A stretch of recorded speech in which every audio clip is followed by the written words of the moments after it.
How to introduce myself in IELTS speaking. See, I just have got 11 to 14 minutes in IELTS speaking. There are three parts. Part one is introduction and interview.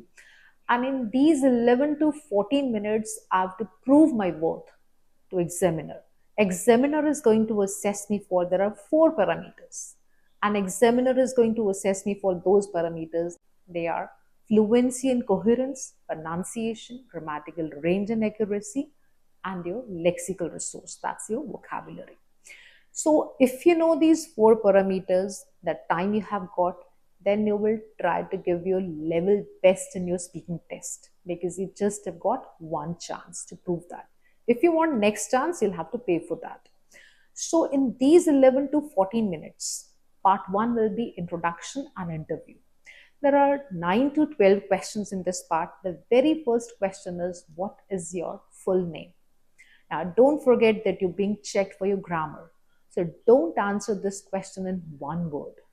Rather, you should always answer this question in full sentence. In fact, every question is to be answered in a full sentence. So how will you answer this question? My name is so and so, or my name's is so and so. But never ever say myself so and so, because that's a grammatical error. Now, next question is, where are you from? Now, where are you from? It means that you have to talk about the place where you were born, where you grew up, the place that's your native place, or the place where you have your roots.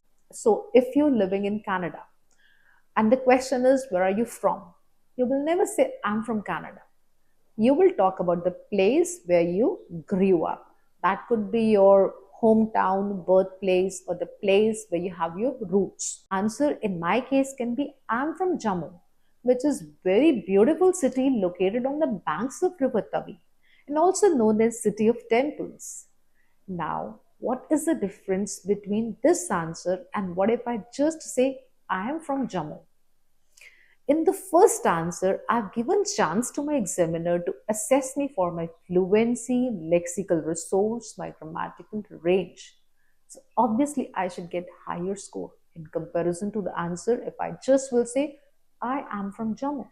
So the next question is, do you work or study? So here we can have different answers, because some test takers are still studying, some have completed one level of educational qualification, whereas some are working. So let's say if you're working, how will you answer? You will talk about your profession. You can talk about the time period for which you are into that profession. You can talk about your designation. So you might say, like if you are a teacher, you might say, I'm a teacher. I've been working in this and that school for the past 7 years and have been teaching physics to my students. What if you have completed one level of educational qualification, which could be 12th, graduation, whatever? So in that case, you will talk about your last qualification. Like you will say, I've taken the exams of class 12, or I've completed class 12, or I'm a graduate.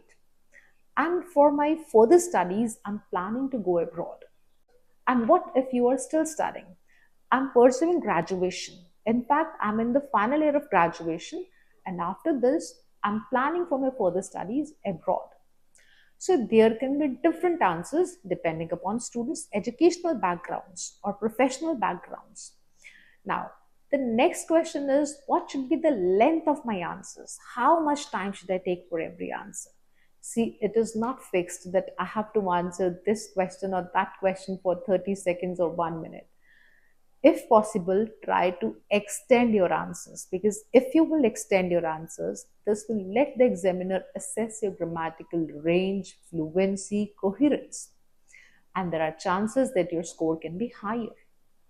And one more very common question is, can I ask my examiner to repeat question for me if I was not able to understand or listen to it clearly?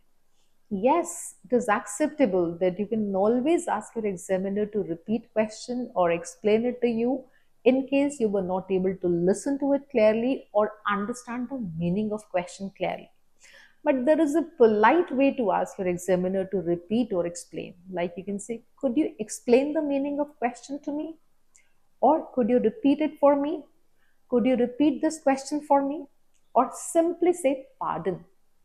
So when you will use these words or when you will make polite requests, your examiner will be able to understand that you want this question to be repeated. So follow these steps and find difference in your speaking. Thank you for watching.